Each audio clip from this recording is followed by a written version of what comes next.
I'm impressed that you showed up and came back after the break, knowing that we're going to be talking about death. I really want to emphasize, though, that my focus is on living. It's about living right up to the last breath.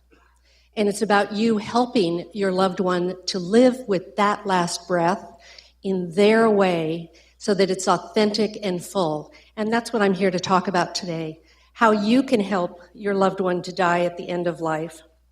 So what I'd really like to do is to begin and ask you to rethink and redesign the end of our lives.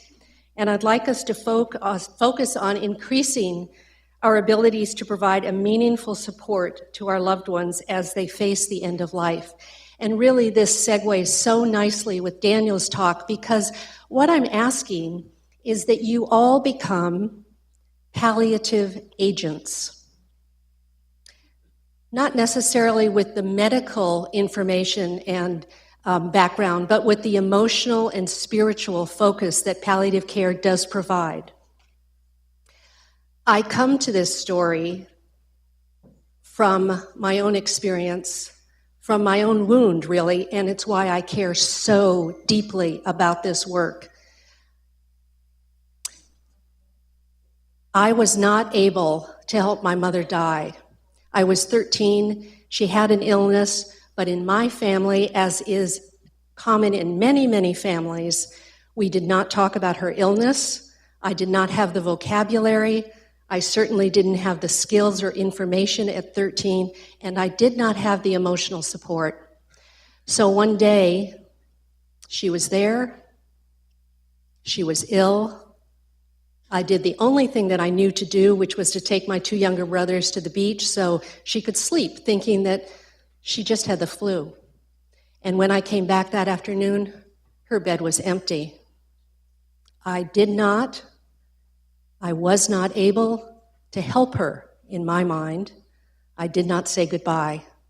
My mother died in surgery, and I lived for years afterward without information, because my father, with all the best intentions, felt that he was protecting us by not talking about her illness. But I had no information at 13 about how she died, why she died, where she died. And so in the absence of that information, I made up my own. I filled in the hole. And the hole was filled with real misinformation and misinterpretation, because I told myself that my mother had died because her only daughter didn't even tell her that she loved her. And so my mother didn't fight hard enough to stay alive because she thought I didn't love her. And I lived for years and years with that sense of remorse and guilt that exacerbated my grief. It was a tragedy. That lack of information, that lack of intervention and emotional support changed my grief. And so I vowed that I would never let that happen again. I would never be absent from another loved one's death. And I spent the rest of my life preparing so that that would not happen. And I took myself to school, and I studied thanatology, which is the study of death and dying. And I worked in 9 hospices across the United States, learning from very courageous patients who taught me what they needed so that I could then pass that on. And sure enough, I was teaching death and dying and had a private practice in Virginia when my father, 13 years ago, called me and said, Lani, it wasn't pneumonia, but they found that it's end-stage lung cancer. And I had prepared all my life for this. And so I told my husband, see ya, I hope I'll be gone for 6 months. And I went home to Hawaii. I came back to be my father's primary caregiver. I moved in with him. I signed up with hospice for him.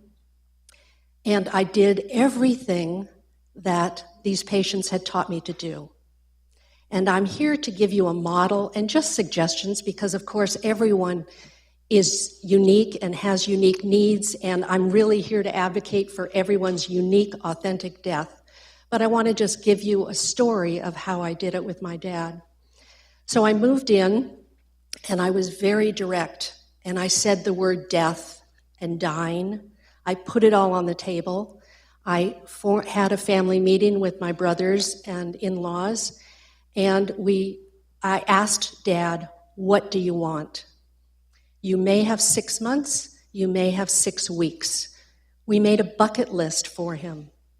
Dad, if you had just 6 weeks or 6 days, how do you want to spend your time?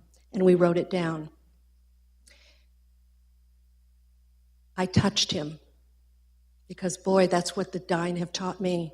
They want to be touched. We had routines of real physical closeness and storytelling. Dad and I wrote his obituary together, and I'm so glad we did that, because in the storytelling of who he was and the stories of his life, I learned so much about him, and I thought I knew him better than anybody in the world. But I learned so much about him, and we wrote his obituary. He got to be the author of his life. And I would have had it wrong. There would have been so many pukas in that story about him. But because we had talked story, he got to have it his way. And I asked very specific questions such as, Dad, where do you want to be when you die? Who do you want to be with you? Who do you not want to be in the room? An equally valid question. What do you want to be smelling? What do you want to be seeing? What would you like to be listening to? As many details as we could, so we could really design his perfect death. We had a ritual every night, and I used to massage oil into his very thin, papery skin, and we kind of would spread his arms so that he could get just a little more air in his lungs. I would put on a clean undershirt, tuck him into bed. And on this one night, I tucked him into bed and I kissed his forehead and I said, Dad, you are the light of my life. And he said, oh, I'm glad I'm the light of yours, because I sure ain't the light of mine. And that was the last thing he said. He went to bed that night, and the next morning I got up again with my ritual of going into him. And he pulled out the oxygen. And I knew him so well, and we had rehearsed so many scenarios that I said, Dad, do you want the oxygen? No more, he said. I said, do you want me to turn the oxygen off? And he said, yes. And I said, you understand that you won't last long? And he said, yes. So I turned off the oxygen, and I came back and crawled into bed with him. I held him in my arms. I had the music on that he asked for. I had the plumeria blossoms on the side of the dresser right next to his bed. I held him and I stroked him gently, and I breathed with him very slowly. I said the only things that are important at the end of life, which are I love you and thank you, and it's okay. We'll all be okay. You can go. His eyes were closed for about a half an hour. And all of a sudden, he opened his eyes and looked in the corner of the room and said my mother's nickname. And I said to him, it's okay, Dad. Of course she's here. Go to her. And he took his last breath. I give you that story as a good death because he designed that, and he got it, and I gave it to him. And being able to give him that palliative care, that companionship, attending to his values and his wishes, changed my grief. I did not grieve as I had for my mother. I had no remorse. I was so full of gratitude.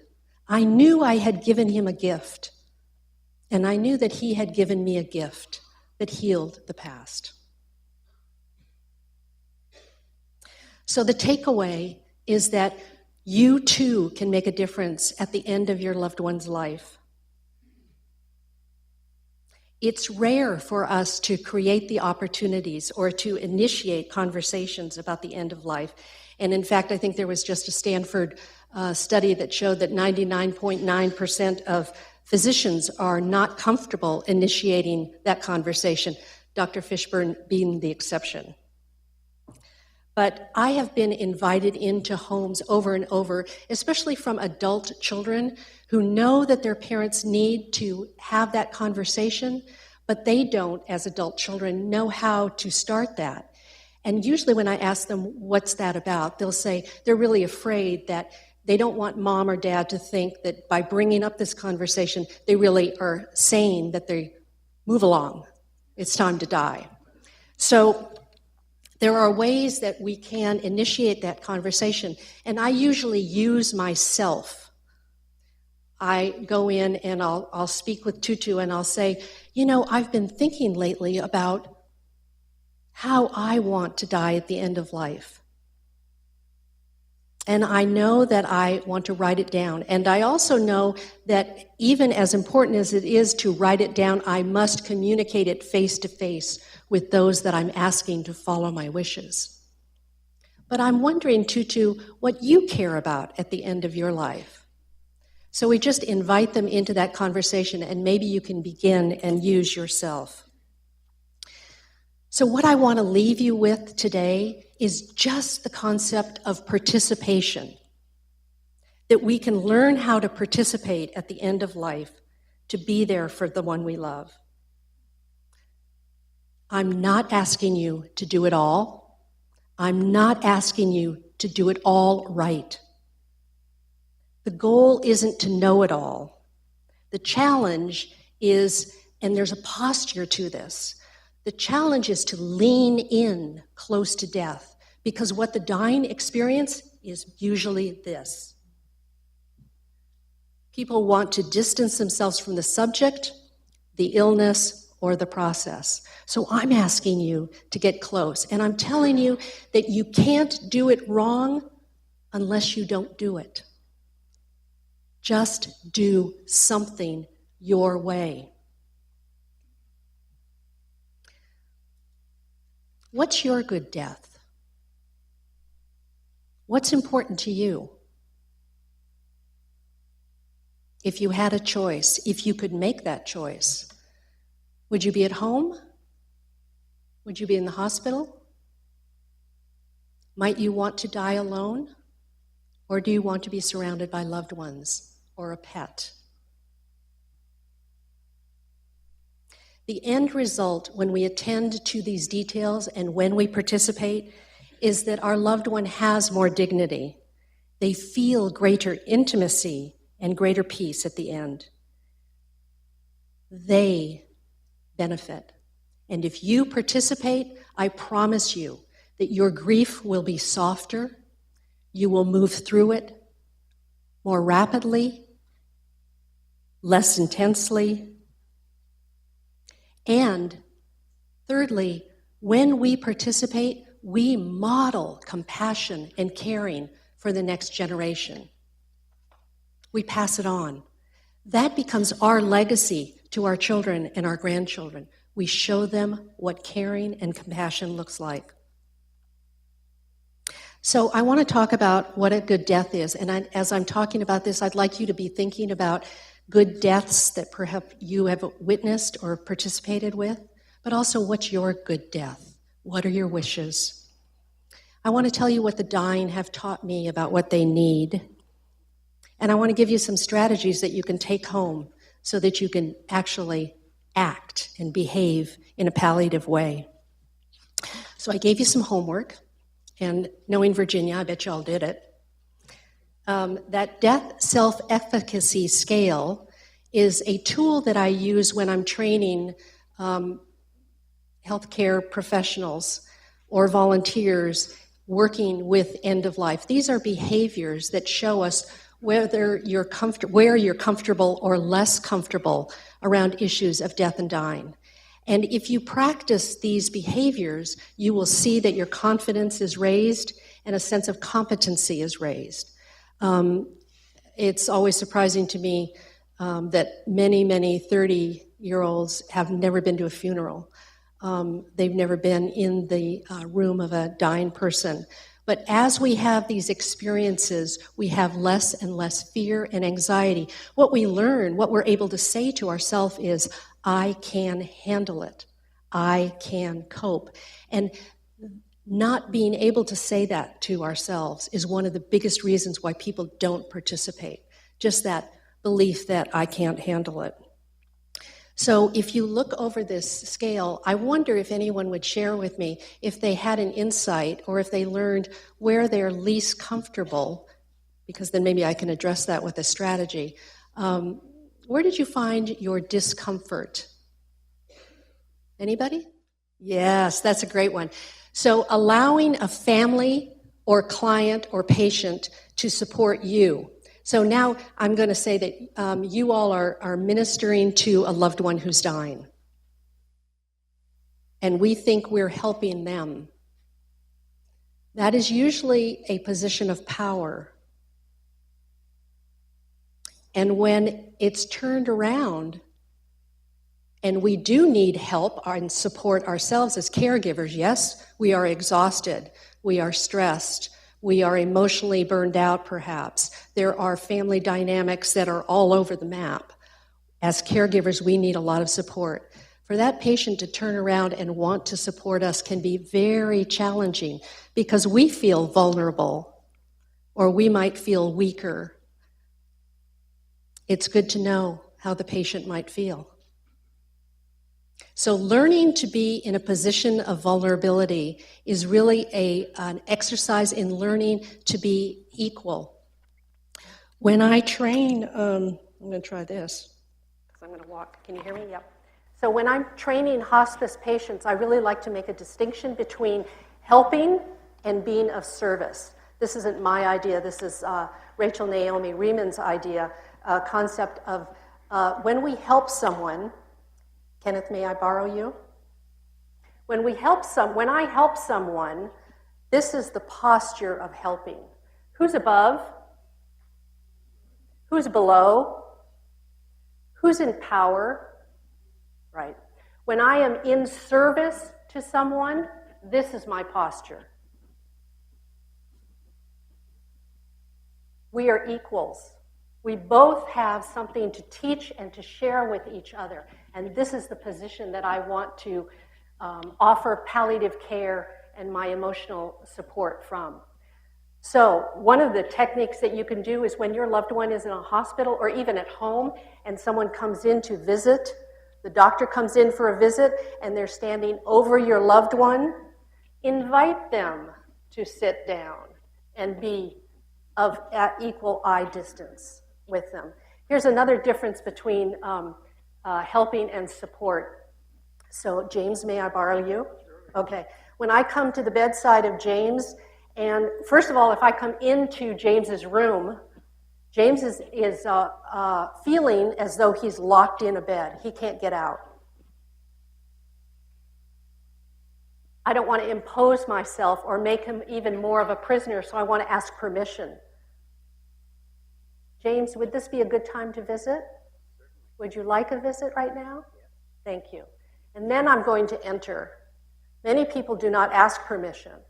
And then I'm going to ask permission, and I know James. We have a relationship. James, would it be okay if I held your hand? Surely. Okay. Again, if I don't ask permission, who's got the power? Okay. When I go to hold James' hand, if his hand is on the bed and I'm holding it like this, who's in power? It's really hard for James to tactfully remove his hand. But if I put my hand under James, then he can remove it whenever he wants. Very subtle distinction, but I want to give my loved one as much control as power as can happen, okay? And when we're ill and vulnerable, that's one of the first things that we feel is that we just don't have any power or independence. So a distinction between helping and being of service, a posture, a way of being with them that's different. One of the things that gets in our way of being in service is our myths and the way that we think.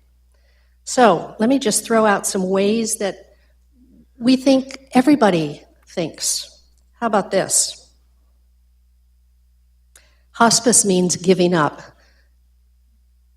Daniel did a good job of making the distinction, but really we have a lot of concern about, I don't want to call in hospice, or I hear this a lot, don't tell my loved one that we've signed him up for hospice. Don't use the H word. Hospice is not about giving up hope, it is about reframing and finding new hope. So while we may not have hope for a treatment for cure any longer, here's what we hope for now. And I'll use the words. What we hope for and we're going to design for is intimacy at the end of life. Really telling that truth. Really sharing at our deepest level who we are. Connection. Finishing that business that maybe we had been so disconnected for so long. How about the concept? How about the myth that death is a tragedy? Let me show you another example of being with a patient who didn't see death as a tragedy at all. In fact, at the end of his life, he was saying to me, I'm all full up. I'm good to go. That's a man who did not see his death as a tragedy. That person who had all of his family around for the first time in 30 years, people finally saying, I love you, you matter. That's not a tragedy. That's an opportunity. Or the myth that I can't go to their hospital room because I don't know what to say. I want you all have been successful. And there are a lot of strengths and competencies that have gotten you right where you are. And it's those same strengths and competencies that you will apply and take in as you work with your loved one. What are your strengths? And I don't know what to say. You know what the greatest medicine is? Touch and listen. Touch and listen. So our goal is to make dying safe, to make it peaceful. What does that look like for your loved one? Let's ask them. I want them to feel companioned. I'll go right up to the end with you, is what I'm communicating with my presence, with my eye contact, with my voice, with the way I consistently show up. You will be companioned to the end, because that's what matters the most to them. Death has a potential of being so full of meaning instead of tragedy when we put it in the context of relationships. So here's what the dying tell me that they fear the most. It is not their imminent death. It is not the approaching grim reaper. What they fear the most, over and over, what I hear in different ways, is that they fear being emotionally abandoned. And why not? Because they feel diseased, they feel untouchable, they feel ugly, they feel vulnerable, they feel weak, they feel like they are no longer themselves, and they feel as though they're a burden. So knowing that, I want to attend to those fears. I want to let them know that right up to the end, Dad, you're the light of my life. That's what I see. I don't see a little shriveled 80-pound body. I see the light. They do fear being in pain, physical pain, but we've addressed that with palliative care. They fear becoming dependent, of losing their dignity and their independence. So you can help them with that advance directive so that they are in charge. They're making choices. They fear being untouchable. So what do we do about that? Well, we touch them. We touch them. We stay close. We look them in the eye. We connect in so many different ways. We remember who they always were, and we tell them. and we tell them honestly. I had real bad skin cancer many years ago, and I'm going to tell on my husband, but I had real bad skin cancer, and I had a treatment that made me look like an iguana, I kid you not, with real thick scabs all over my face. And one day I looked in the mirror, and I was just in tears, and I said to my husband, "Oh, I am so ugly." And he said, "Oh, no, you're not. No, you're not." And my whole body went stiff because I knew he was lying. And if he was lying about that,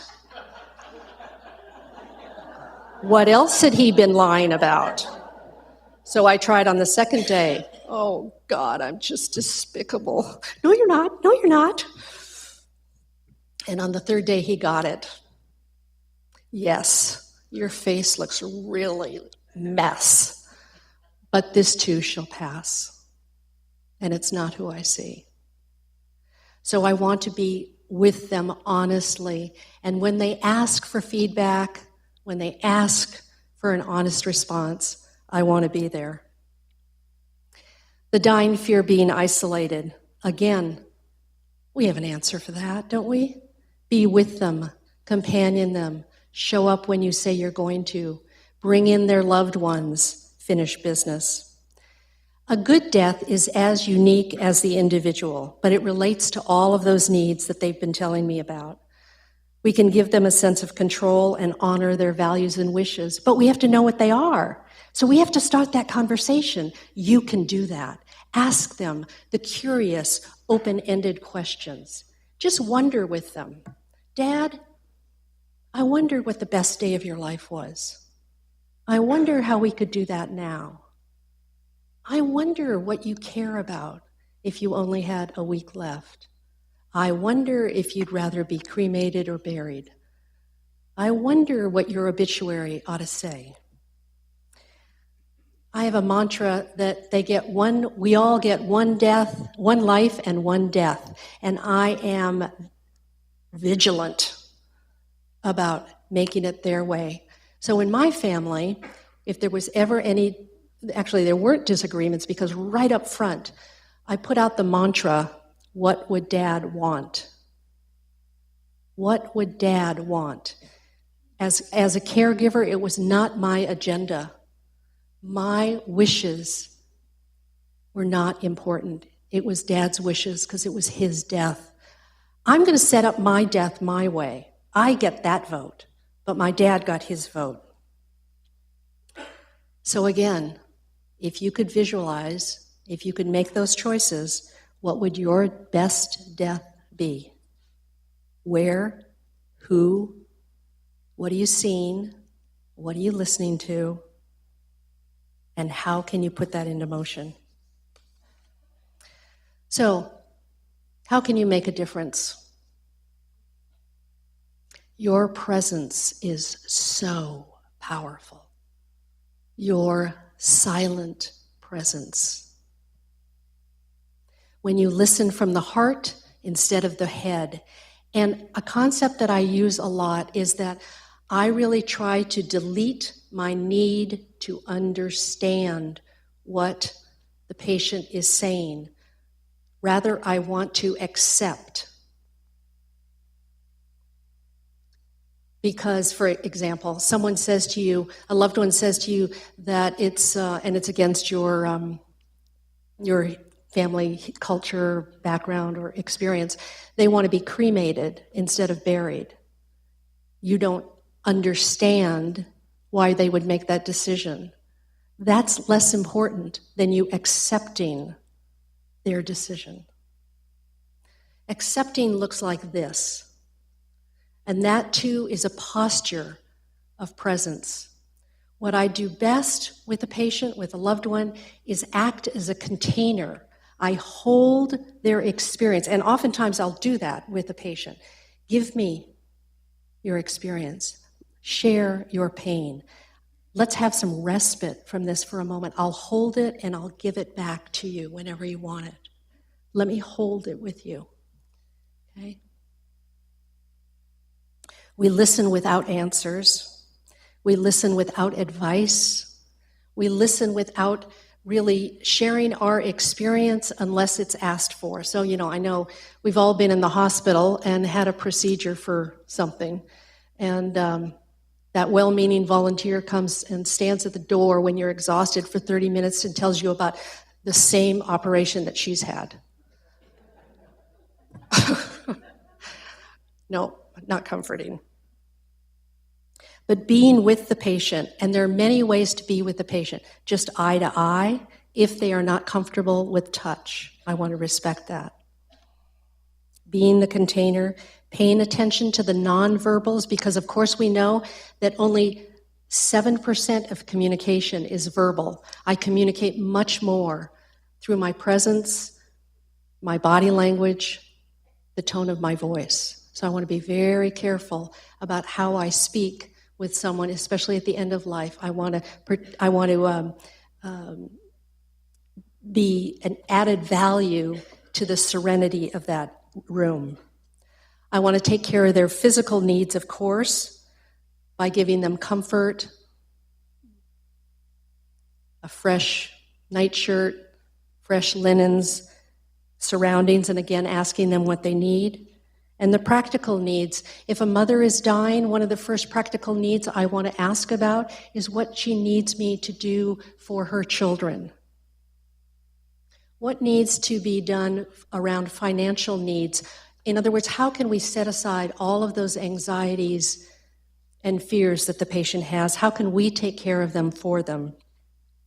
We want to attend to the emotional and spiritual needs and allow all emotions, because of course when we are ill and on the roller coaster ride of illness, we are up and down, we are angry, we are disappointed, we have angst at God. So I want to allow for everything without judgment and without comparison.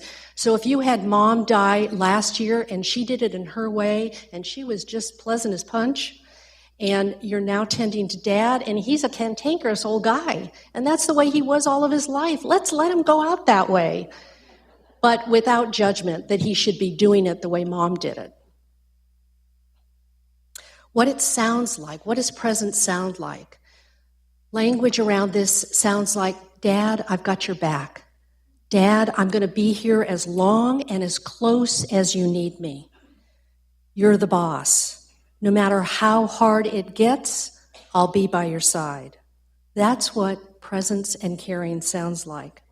Some of the other techniques and things that we can do around emotional needs, I mentioned a scrapbook, to review the person's life through a scrapbook, a life review, really finding a legacy and being able to articulate that and put that into words. What will your grandchildren have of you? What will they know of you? What are you passing on? How will you be remembered? The dying tell me that they need you to listen to their stories 100 times, and I'm talking about the same story.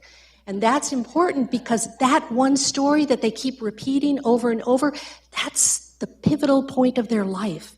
That's where they find the meaning of their life. That's why they were here. But most people respond to that same story by saying, you told me that before. And that's where I want to bring in grandchildren who want to hear that story over and over and over again. And that's how you can get that next generation to participate in a really lovely, meaningful way. So listen to their stories over and over because you're really helping them to wrap up their life. Open up the conversation. One of the best questions that I ask, and I can ask it every single day, is, today, what's the hardest thing? It's a great way that you can speak about what's really going on for them when very few other people want to. They want to dance around the subject. They only want to talk about the nice things. But really what's happening to them is the hardest thing. And they want someone to listen, to process it with. So today, what's the hardest thing? Tomorrow, what's the hardest thing? It often changes. Or another question, what would you need to happen to feel at peace? And there you find about reconciling and mending old relationships, and you can help with that. But you want to attend to their fears. You want to validate their journey. And now I'm going to tell the story about validating a journey, because I get called into a lot of homes when people don't know how to respond to their dying kupuna who keep talking about an invisible presence in the room. So I go in and I sit down, and he says to me, the patient says to me, "Do you see him in the corner of the room?" And I look in the corner of the room and I say, "No, I don't see him." Honesty. He says, "Well, he's in the corner of the room." I said, "I believe you." He says, the patient says, "Well, why can't you see him?" And I say, "Because I don't think he came for me. I think he wants you to see him." And I'll continue on with the conversation because it is meaningful to him. Is he saying something to you? Why do you think he's here? And what you'll get back is that usually, very commonly, it is a predeceased loved one, not necessarily family, but a friend, an old fishing buddy that has come back to take him on. And it's of great comfort. Why would we want to dismiss that? Those are not hallucinations. There's nothing painful or scary about those. They want to talk about them. So we want to be present for their experience. And again, can I understand that? No.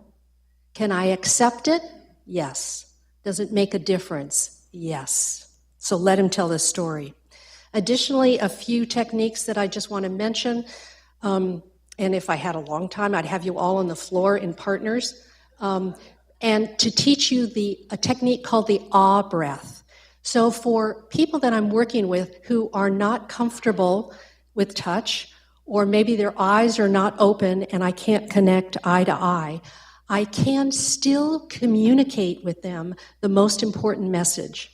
What's the most important message? I am here. You are not alone.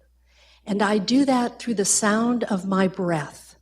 It's called the ah breath. It's an old Buddhist meditation. When my father's eyes were closed and I had him in my arms, there was nothing left to say, but I wanted him to know that I was there, and so I followed his breath. And all it sounded like was, ah, ah, very gently right next to his ear. But I was following his breath, and at the end of life, when there's long spans between breaths, that's hard work. That's hard work. I'm not thinking about my shopping list. I'm not thinking about my own pain. I am totally focused on the other person, and it is a great comfort. And all I'm saying with my breath is, I am here, I am here, I am here. So that's the ah breath. Don't forget about music therapy. If you have a loved one who has Alzheimer's, here's a great scenario. You have a young son, isn't comfortable going to see grandma, isn't comfortable touching or even saying goodbye to her, but he's an IT whiz. He wants to do something for grandma, but he doesn't know what.